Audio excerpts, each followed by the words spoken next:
Sir ଆପଣ ପରିଚୟଟା? ମୋ ପରିଚୟ ହେଉଛି ମୁଁ ସହକାରୀ ଶ୍ରମ ଅଧିକାରୀ ଗୁମା ବ୍ଲକ ଏବଂ ପାଲାଖେମୁଣ୍ଡି ଦାୟିତ୍ୱ। ଏ ବର୍ଷ OCS 2022ରେ 288ତମ ସ୍ଥାନରେ ଥିବା ଅନିଲ କୁମାର ବିଶୋଇ। କ'ଣ କହିବେ ଆପଣ OPSCରେ ଉତ୍ତୀର୍ଣ୍ଣ ହୋଇଛନ୍ତି, କେତେ ଖୁସି ବ୍ୟକ୍ତ କରିଛନ୍ତି ଏବଂ କେତେ ଦିନକୁ ପରିଶ୍ରମ କରୁଥିଲେ, ଆଉ ଆ ପଛରେ ଆପଣଙ୍କର ଶ୍ରେୟ କାହାକୁ ଦେବେ, ଆ ଉପରେ କ'ଣ କହିବେ? ଆଜ୍ଞା ମୁଁ ବହୁତ ଖୁସି ଅଛି, ଆଉ ଏଥିରେ ମୁଁ ବହୁତ ପରିଶ୍ରମ କରିଛି। ମୁଁ ଜଣେ ନୌସେନାର ଜୁନିୟର କମିଶନଡ ଅଫିସର।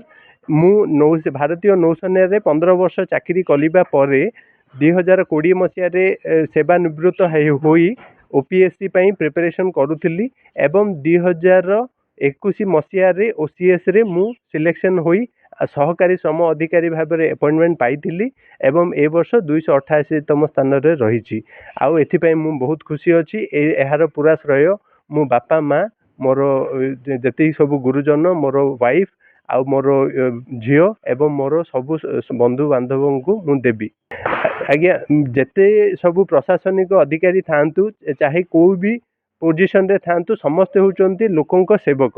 ଆଜିର ଦୁନିଆରେ ଆମକୁ ଯେଉଁ ଶିକ୍ଷା ହେଉଛି କି ଆମେ ଯାଉ ଆଉ ଗ୍ରାମାଭିମୁଖୀ ହୋଇ ଯେତିକି ଯେଉଁ ଗରିବ ସ୍ତରରେ ଅଛନ୍ତି ସେମାନଙ୍କ ପ୍ରତି ସରକାରଙ୍କ ଯେତିକି ସବୁ ଅଭିମୁଖୀ ଯୋଜନା ଅଛି ସେମାନଙ୍କୁ ସଫଳ ରୂପାୟନ କରିପାରିବୁ। ତ ଆମେ ପ୍ରବଳ ପ୍ରଚେଷ୍ଟା କରିବୁ କି ଆମେ ଗ୍ରାମ ଅଭିମୁଖୀ ହୋଇ ଯେଉଁ ତୃଣମୂଳ ସ୍ତରରେ କିଛି ପରିବର୍ତ୍ତନ ଆଣି ଲୋକଙ୍କ ଜୀବନରେ ବହୁତ କିଛି ଉନ୍ନତି ଆଣିବୁ। ମୁଁ ଆଜ୍ଞା ମୋର କାମ ପରେ, ମୋର ଡେଲି ଦିନଚର୍ଯ୍ୟା ପରେ ମୁଁ କିଛି ନହେଲେ 4 ରୁ 5 ଘଣ୍ଟା ଦିଏ ଏବଂ ଶନିବାର ଆଉ ରବିବାର ଜେନେରାଲି ମୁଁ ସେଠାରେ ଟିକେ ଅଧିକ ପରିଶ୍ରମ କରେ, 8 ଘଣ୍ଟା 12 ଘଣ୍ଟା ପରିଶ୍ରମ କରେ। ଆଉ ମୁଁ ସମାଜକୁ ଏହି ବାର୍ତ୍ତା ଦେବି, you have to dream big.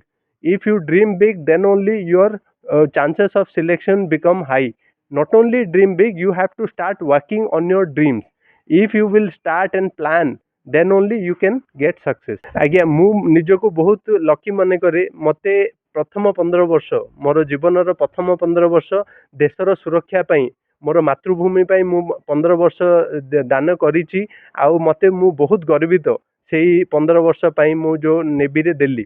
ଏବେ ମୋତେ ଆଉ ଥରେ ମୁଁ ଭଗବାନଙ୍କ ଠାରେ ମୁଁ କୃତଜ୍ଞତା ଜ୍ଞାପନ କରିବି, କାହିଁକି ମୋତେ ସେକେଣ୍ଡ କ୍ୟାରିୟର ହିସାବରେ ମୋତେ ଲୋକସେବାର ଯେଉଁ ସୁଯୋଗ ଦେଇଛନ୍ତି ଭଗବାନ ଜଗନ୍ନାଥ, ମୁଁ ସେଥିପାଇଁ ମୁଁ ବହୁତ ଉପକୃତ ତାଙ୍କ ପାଖରେ। ଆଉ ମୁଁ ଚେଷ୍ଟା କରିବି ଜଗନ୍ନାଥ ଯେଉଁ ବି ଉଦ୍ଦେଶ୍ୟରେ ମୋତେ ଲୋକସେବାକୁ ଆଣିଛନ୍ତି ସେଠାକୁ ମୁଁ ପ୍ରବଳ ପ୍ରୟାସ କରି ସଫଳ କରିବି।